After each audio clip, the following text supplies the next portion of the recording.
Listen to them. Children of the night. What music they make. Just kidding. Bela Lugosi's Dracula has nothing to do with the Sabina Cain series. Redhead Stepchild is a book by Jay Wells. It is a urban fantasy title, and the first actually in the Sabina Cain series, and it follows a half vampire, half mage assassin.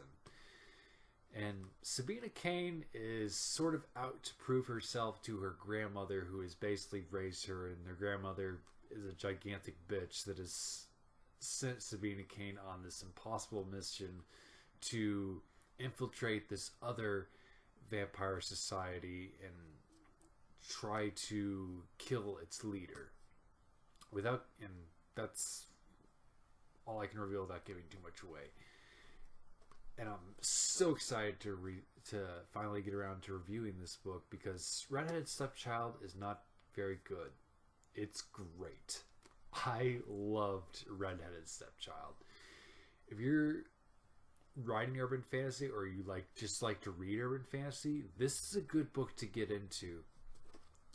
It's equally as fun and as riveting and hard to put down.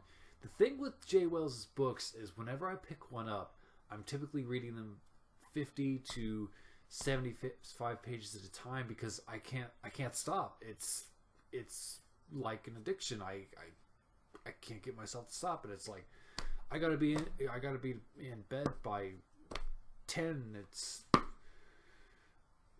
midnight and I'm still reading the dang thing. It's that good. It's one of those. It's the definition of a page turner. So Sabina Cain she's a great and complex character, and she at the very beginning of the book, she's kind of just this more or less stone cold badass. There's sort of a hint of her wondering if she's in the right place in the world, because the book starts off where she's kind of doing something questionable that she knows isn't exactly right, but she doesn't question it because she doesn't want to go against the vampire higher ups. Because I mean, she's desperate to prove herself. I mean, who wouldn't be? She's a half breed, so she's kind of seen as a freak. She's been treated like shit the entire time, and nothing she does is ever good enough. So that kind of starts to spiral towards her sort of spiral towards where this book ends up, which the ending is, it's really good. It's a great payoff. There are a lot of books, especially urban fantasies, where they start off really good, they have a good middle, and then the ending just kind of pooters out.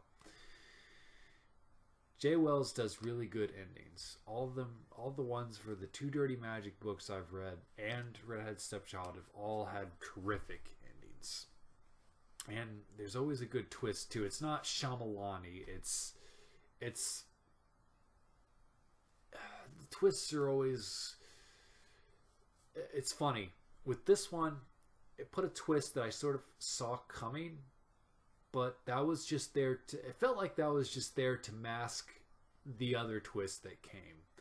And which was even more like, literally I was sitting there and my roommate was there too, and I was like, whoa. And he's like, what are you reacting to? And I'm like, this book just threw me a curveball. And not only, I mean, the main character is only as good as its supporting characters and antagonists. And the antagonists, while you could argue that Clovis, the leader of the other vampire society, could be the bad guy, you could also argue that Sabina Cain's grandmother is the villain too, because she's not a very nice lady. She's not grandmotherly at all. She's, I mean, if you've ever watched the movie Underworld and you have seen those older vampires, it's kind of the same deal, where they're all basically jerks. And there's this mage she meets in the middle of the story, who sort of makes her start to think more about the mage side of her family, because she hasn't really bothered with that side because it's very, very frowned upon in the vampire society. I mean, it's bad enough that she's a half-breed. God forbid she starts working in magic and, oh my gosh, there's a demon that appears as a side character, and he's one of the funniest characters I've ever read in a book before. He's got all the best lines, he's got all the best scenes, and every time he shows up, I was excited. He never went Jar Jar Binks for me. I hope he returns for future installments. Jay kind of leaves it open for that sort of thing, but you never know.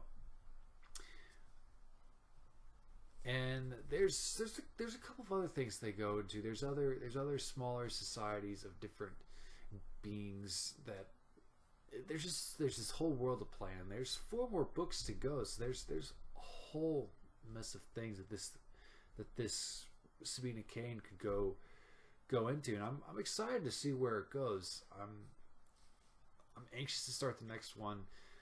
I want to read the 3rd Dirty Magic book before I start on anything other than Sabina Kane. And this book for me, it was just, I was reading another book that was kind of a drag, and I didn't make it all the way through, so I knew I couldn't do a review for that. And I sort of bought all 5 of the Sabina Kane books all at the same time because I figured I had pretty good faith that Jaye Wells would deliver, and she absolutely did. Redhead Stepchild is a must-read for anybody that likes urban fantasy, for anybody that likes... There's some horror elements to it, but it's not something that's going to keep you up at night. The only reason that it might do that is because you want to keep reading it. And another thing, I'm hoping that this will happen at some point. I would love there to be a Sabina Kane and Kate Prospero, the lead character from Dirty Magic, crossover. Even if it's just a short story, I would love for that to happen. And these characters they're very, very interesting, and I think this is the proper way to do female characters in urban fantasy. I think, because Sabina Kane she's super complex and she's super layered. She's kind of a jerk too, but you can't blame her. She's a no nonsense, and she's a badass too. There's a couple of scenes where she takes on grown men vampires, and she'll take on 3 or 4 of them and really rough them up. I mean, she takes punches on her own too, and you're constantly rooting for her, even though she's done some questionable things on her own too. But she and this whole journey that she goes through, where she's wondering if she's on the right side or not. You're wondering whether or not she's going to stay with her grandmother's coven, or if she's going to go a completely different path. And it's Redhead Stepchild it's terrific. Like I said, it's not good, it's great.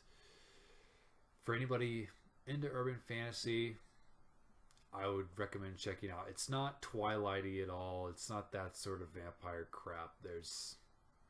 If you're wanting to get in some real vampire lore and something unique and something cool and something that is just hard to put down, I would recommend Redheaded Stepchild.